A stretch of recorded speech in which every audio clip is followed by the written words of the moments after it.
25 December কত বড় ভয়াবহতা এই ক্রিসমাস ডে। সামনে একটা তারিখ আছে 25 ডিসেম্বর, আছে না নাই? অর্থাৎ বড়দিন। এ বড়দিনকে লক্ষ্য করে কিছু মানুষ, কিছু মুসলমানের ভাইয়েরা তারা এই বড়দিনকে উদযাপন করে। ভালো করে লক্ষ্য করুন, ক্রিসমাস ডে বড়দিন 25 ডিসেম্বর শেষের দিকে যখন আসে, এই তারিখে মানুষ কি করে? আনন্দ উল্লাস করে, ফুর্তি করে। আচ্ছা আপনারা বলুন, এটা কি নবীর দেওয়া আদর্শ? নবী তো এটা দেননি। তাহলে আপনি খ্রিস্টানদের অনুসরণ করছেন। এই ক্রিসমাস ডে কত বড় ভয়াবহতা! এই ক্রিসমাস ডে, ক্রিস কাকে বলা হয়? যিশু খ্রিস্টকে। আর মাস, এটা একটা জন্মকে বলা হয়। তার মানে এই দিনটা যারা উদযাপন করে খ্রিস্টান যারা, তারা মনে করে যে এই দিনটা এই জন্য তারা মানে যে এই দিনে ঈসা আলাইহিস সালামের জন্ম, এবং ঈসা আলাইহিস সালামকে কি করা হয়েছে? স্রষ্টা বানিয়ে দেওয়া হয়েছে। যিশু খ্রিস্ট যাকে বলা হয়। শুধু তাই নয়, তারা বলে রব, আল্লাহ স্রষ্টা। ওরা বলে স্রষ্টা, রব। এ রব এই দিনে জন্মগ্রহণ করেছে এবং এই দিনে তার সন্তানের জন্ম হয়েছে। বলে নউজুবিল্লাহি মিন যালিক। তাহলে দিনটা কত খাতারনাক! ক্রিসমাস ডে এটা খুব জঘন্য একটা দিন। এই দিনে কিছু মুসলমানগুলো, আপনাদের এলাকায় আছে কিনা জানি না, তবে বিভিন্ন এলাকা, শিক্ষিত এলাকা, যারা নাকি সায়েন্স নিয়ে পড়াশোনা করে, যারা নাকি লয়ার নিয়ে পড়াশোনা করে, বিভিন্ন ডিগ্রিধারী মানুষ মুসলমানের ঘরে জন্ম নিয়ে ক্রিসমাস ডে এটা উদযাপন করে। এটা প্রকাশ্য হারাম। হারাম তো হারাম, আবার বড় ধরনের শিরক। কারণ যেখানে বলা হয় স্রষ্টা জন্ম, এবং বলা হয় যে তিনি সন্তান জন্মগ্রহণ করেন, জন্ম দিয়েছেন, এটা কত বড় গুনাহ! তাহলে এটা আল্লাহ রাসূলের আদর্শ নয়, অথচ আমরা মানছি। আর একটা মানবে কি? 31st নাইট, আছে না নাই? 31st নাইট অর্থাৎ 1 জানুয়ারিকে কেন্দ্র করে 31 ডিসেম্বর দিবাগত রাত 12টার পরে প্রথম দিন পড়বে।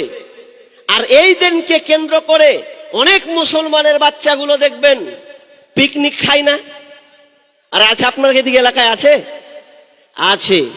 তুমি মুসলমান, তুমি কোন হিসাবে এটা মান্যতা দিলে? হ্যাপি নিউ ইয়ার, আপনি এই বাক্য ব্যবহার করছেন। এই বাক্য ব্যবহার করে আপনি নিজে বিভিন্ন পিকনিক, বিভিন্ন জায়গায় আপনার ছেলে মেয়ে যায়, অথচ আপনি ঠেকান না। আল্লাহ রাসূল বললেন, আমার একটা কম যারা আমার আদর্শকে মানবে না, তারা আমার আদর্শকে বাদ দিয়ে তারা বিজাতির আদর্শকে অনুসরণ করবে। আজকে নবীর কথা মিলছে না? মিলছে না? নবী যেটা বলেছেন সেটা হুবাহুব একটা শেষ জামানার সাইন তিনি বর্ণনা করে গেছেন। তাহলে আমরা হ্যাপি ডে বা হ্যাপি নিউ ইয়ার বলে আমরা মানাচ্ছি। শুনে রাখবেন, খবরদার, ছেলে মেয়েদেরকে সাবধান করে দিবেন।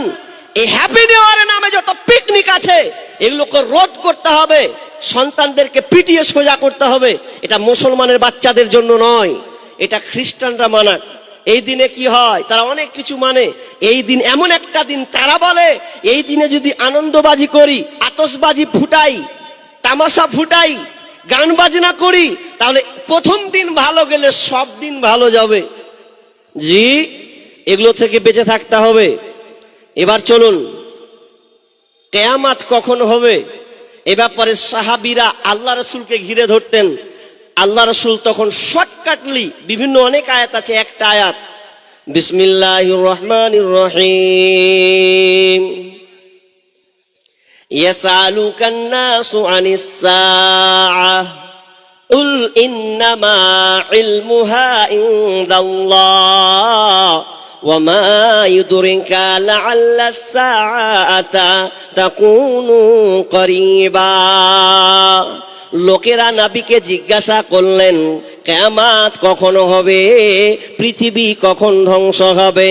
আল্লাহ তাআলা নবীকে শিখিয়ে দিলেন, কুল, হে নবী আপনি বলে দেন, যারা তোমাকে কিয়ামত সম্পর্কে জিজ্ঞাসা করে, কুল ইন্নামা ইলমুহা ইনদাল্লাহ, আপনি তাদের বলে দেন এই জ্ঞান কেবল মাত্র আল্লাহর কাছে আছে, এটা পৃথিবীর কারো কাছে নাই।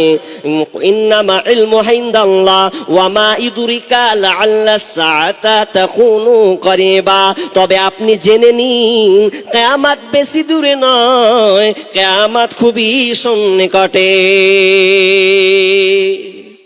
বিশ্বনবী এবার কিয়ামতের নিদর্শনগুলো বর্ণনা করেছেন।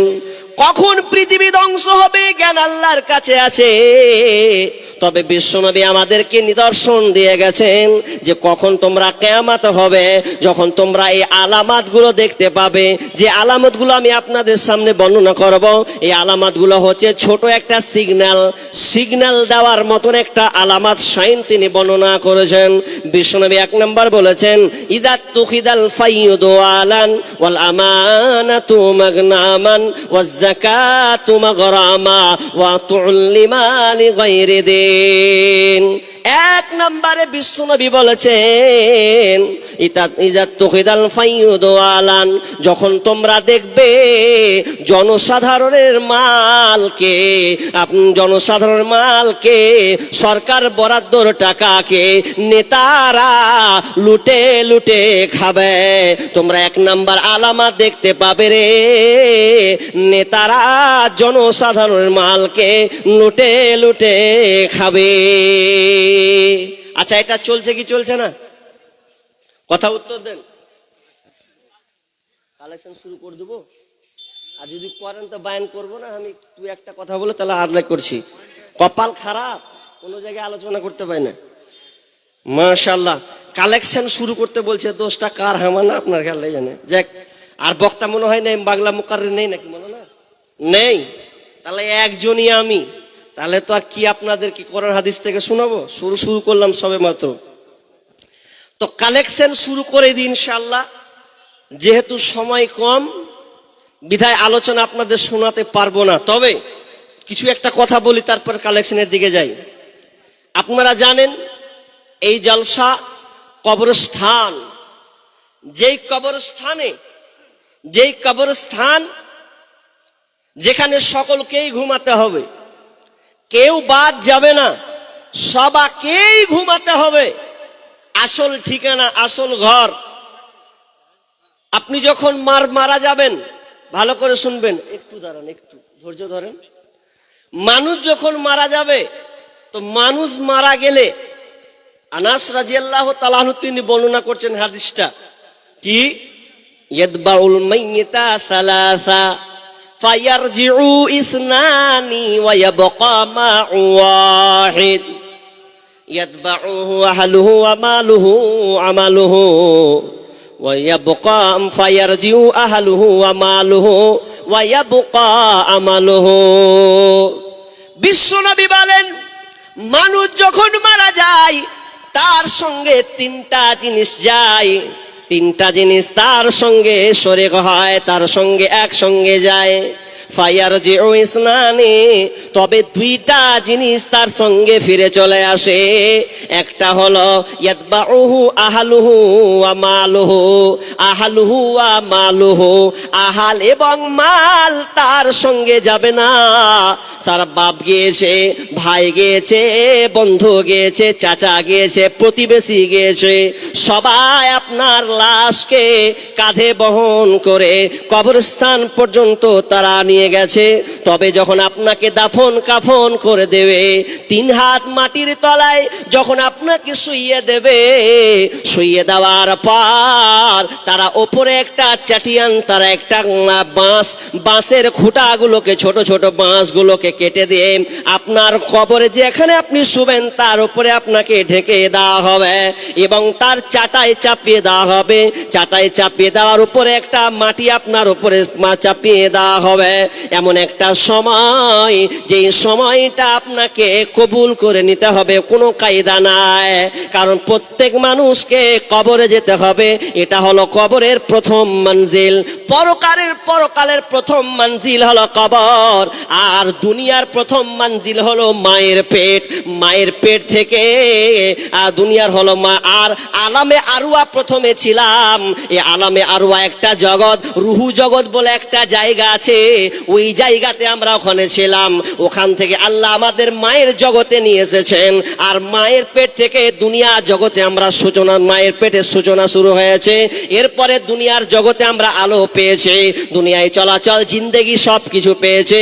এবং এই জিন্দেগিটা রুহু যখন আত্মা জানকে কবুজ করে নিয়ে যাওয়া হবে, আত্মা যখন আপনার প্রাণ পাখিটা উড়ে যাবে, সেদিন আপনার সব নিশ্চিত হয়ে যাবে।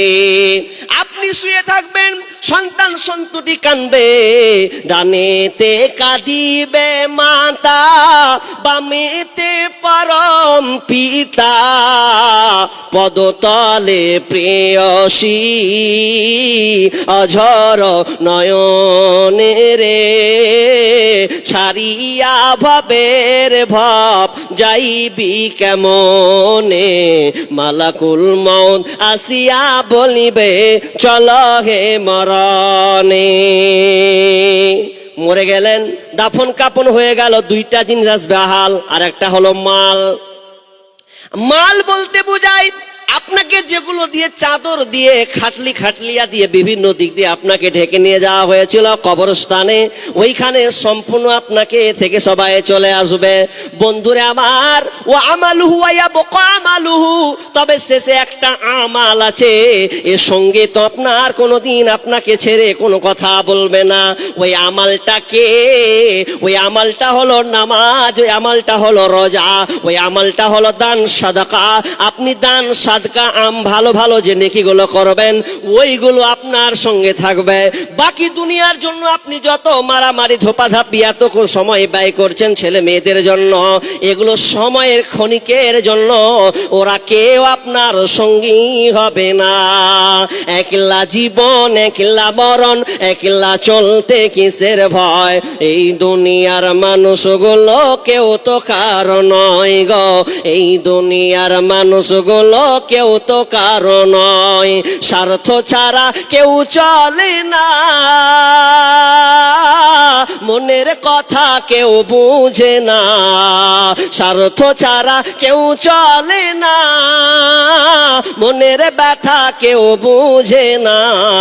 কারো দুঃখ দেখলে আবার করে দুঃখীর অভিনয়, এই দুনিয়ার মানুষগুলো কেউ তো কারো নয়, এই দুনিয়ার মানুষগুলো কেউ তো কারো নয়। যে বুঝবে তোমার মনের কথা, মুছে দেবে সকল ব্যথা, যে বুঝবে তোমার মনের কথা, মুছে দেবে সকল ব্যথা, সে আল্লাহর সাথে বলো কথা, থাকবে না কোনো ভয়, এই দুনিয়ার মানুষগুলো কেউ তো কারো নয় গো, এই দুনিয়ার মানুষগুলো কেউ তো কারো নয়।